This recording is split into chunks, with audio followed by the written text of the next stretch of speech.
As I record this voiceover, there's only 147 days, 8 hours, and 33 minutes until February 28th, the release of Monster Hunter Wilds. Capcom has even less time than that to ensure that the game is optimized for a multi-platform cross-play global launch. Tokyo Game Show revealed some promising new footage which should help alleviate some of our fears when it comes to the technical side of Wilds, at least for console.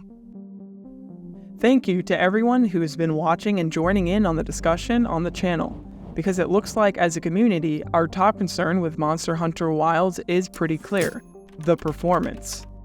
PC and console players alike are starting to get nervous about how Wilds is going to perform on launch. And Capcom's most recent ambitious title didn't have the best performance right off the bat. And if Wilds is one thing, it's ambitious. It's going to be much more of a world for the series of Monster Hunter than the entry with that same name. Much bigger maps, more large monsters in each map, and seamless transitions between them. So it's only natural that performance is clearly everyone's biggest concern. How is Capcom going to optimize this experience? The build shown off at Gamescom wasn't much of a reassurance from a technical perspective. However, the most recent news from TGS included a first-time reveal of gameplay within the Scarlet Forest that boasted much smoother performance, at least for PS5.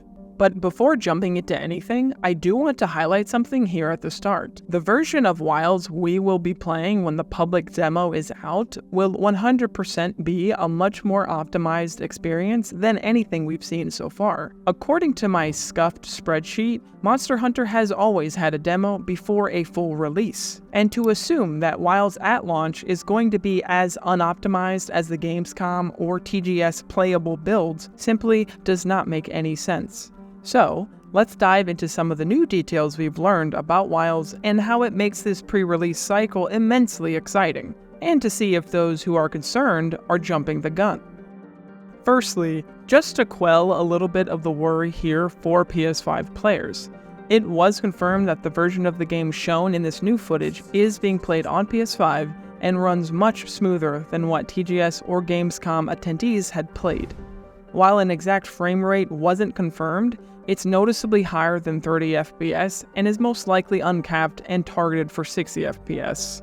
Meaning, it won't be a consistent 60 FPS, but should be better than what we've seen up until now. And also, keep in mind, this was just a showcase of one hunter and at most 2 large monsters on screen.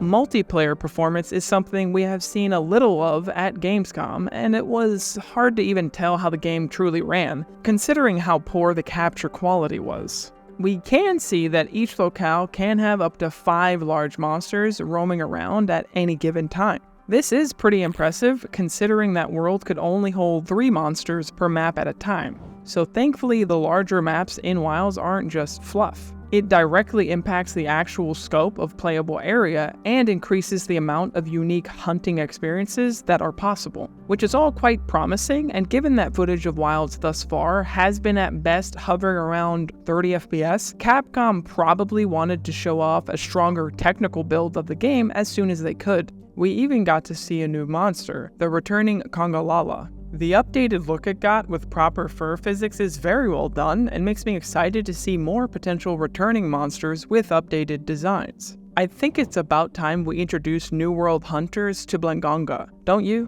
Even the environments look stunning. When the heavy rainfall effects end during the Uth Duna sequence, you can see a drastic change in vibrancy and saturation within the environment. Quick note here. It seems like the capture card settings for this gameplay session may have been set up incorrectly. Fellow creator Blunty has a video talking about this. Link in the description. I also felt like the footage here looked super washed out and lacking any real color, even after the weather shift of the Uth Duna sequence.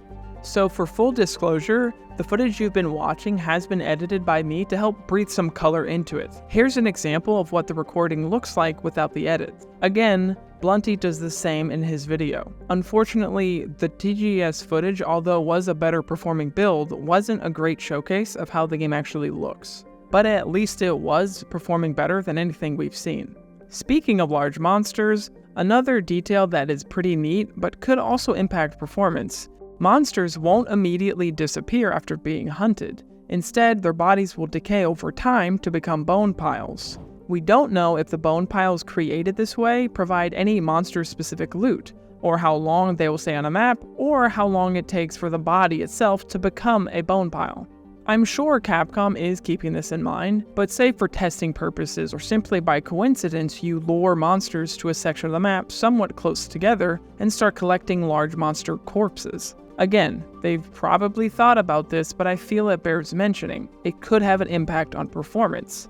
How well will any system be able to handle all of this? PCs that are above recommended specs should have an easier time with all of these fine, intricate, performance-impacting details. However, let's move away from Monster Hunter for just a moment to discuss another recent Capcom release, Dragon's Dogma 2. Listen, we both know Dragon's Dogma 2 released with some pretty big technical issues that caused some rough performance, especially on PC. Monster Hunter itself, at least in my experience on PC, hasn't had any major issues when it comes to performance. But again, Wilds is ambitious. Dragon's Dogma 2 was also pretty ambitious. Correlation doesn't mean causation, but I'm sure this is part of why people are concerned about the PC performance of Wilds. Coupled with the inclusion of frame generation on the system requirements, it's looking a little worrisome. Funnily enough, the issues in Dragon's Dogma 2 seem to be mostly addressed in a very recent patch as of this video. I've only touched on it so far, so let's dive into the system requirements for Monster Hunter Wilds. Most of you watching this probably already know. The minimum and recommended specs for Monster Hunter Wilds on PC is a touch demanding. The CPU and GPU guidelines aren't that out of pocket, as a 2070 Super and the rest of the GPUs listed are about on par with what a base PS5 can handle. In my opinion, expecting PC owners to have somewhat relevant hardware to play a brand new game release that is graphically intensive is not unfair of Capcom. However, what isn't giving anyone confidence in Capcom is this detail right here. Providing system requirements with an inclusion of AI frame generation enabled is not the most comforting thing to see. Is Capcom going to be able to provide a well-optimized experience across a variety of PC hardware? If we go based off of what happened with Dragon's Dogma 2, then PC players aren't being unreasonable by being skeptic. One last thing before I answer the question of this video. The seamless transitions between map locales in Wilds. I don't want to come across as having a negative outlook on this. I personally find this aspect of the game to be really interesting and way more immersive than any other entry in Monster Hunter so far. Granted, this gameplay video only shows off one actual transition between the Scarlet Forest and Windward Plains. It is, by definition, seamless. There isn't a load screen between locales. I'm sure there still will be loading screens period within the game, but for traversing between areas, there won't be any, which is a first for Monster Hunter.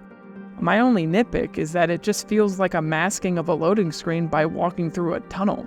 It may just be this particular pathway that feels like this, but other than that, it's pretty cool and still offers a more immersive experience. And hey, you'll be able to use your slinger to gather while moving through these transition areas. I'm also not sure if we've seen whether or not monsters can follow you through these transition areas into other locales. That would be really interesting, but holy crap, the implications for performance if that was the case. Now, to mention why I wanted to make this video. Is the response from those concerned about performance an overreaction, or are their worries valid? I'll say this, in the time between Gamescom and TGS, Capcom was able to show off a build on PS5 that is very clearly running at higher frame rates, with seemingly good frame pacing, so overall it looks smooth. I would also say that console players probably don't have much to be worried about, and it would only get better if you're willing to grab a PS5 Pro. If you're willing, anyway. PC players, on the other hand, I still think you have reason to be concerned.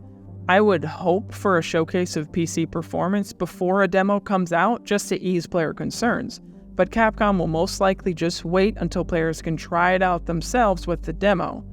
The RE engine is really solid, and even though Rise and Sunbreak is the only direct comparison for Monster Hunter, I think it still counts. And also, the graphics settings in both World and Rise were extensive before PC and is a positive sign of things to come in Wilds. There's been much worse PC games out there with barely any settings to adjust for lower-end hardware. Monster Hunter Wilds is going to sell consoles. Full stop. In that same way, I think Wilds will push PC users into upgrading their setups. We are crossing a threshold here, marking a moment in which hardware upgrades aren't just recommended, but kind of required for new titles. I'd say the same thing happened when Elden Ring came out, Baldur's Gate 3, Witcher 3, and other graphically intensive and top-selling games of their respective release years. Shout out to Crysis 3. Don't get me wrong though, Capcom needs to optimize their game. They have to get Wilds playable on as many PC setups as possible, and be mindful of those with lower-end rigs.